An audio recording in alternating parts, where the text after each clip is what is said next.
Formal binuksan ang Paskuhan sa Kawayan 2025 kagabi, unang araw ng Disyembre sa Kawayan City Hall, Kawayan City, Isabela. Dinagsa ng mga kawayanyo ang naturang programa kung saan kanilang natunghayan ang Christmas musical play kasabay ng lighting ceremony at ang grand fireworks display. Sa naging mensahe ni Kawayan City Mayor Cesar JCD Jr., sinabi dito na ang pagbubukas ng Paskuhan sa Kawayan ay simbolo ng katatagan ng mga kawayanyo sa kabila ng mga sakuna at pagsubok na nararanasan ngayong taon.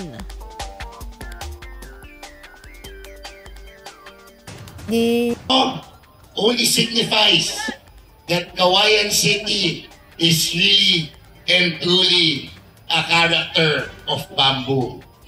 Dumaan ang ilang bagyo, lalong-lalo na itong huli, yung Yuan, na pinakita po ng mga kawayanyo na tayo'y yumuko sa bagyo, ngunit ngayong nakaraang mga linggo ay dahan-dahang tumatayo muli.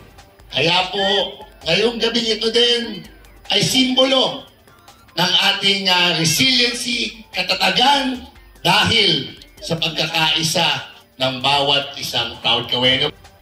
Kita naman ang tuwa sa mukha ng bawat kawayenyo na dumalo dahil damang-dama na ang diwa ng Pasko sa lungsod.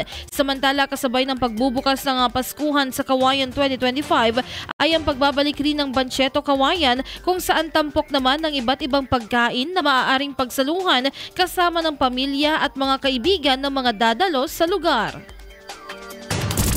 IFM News.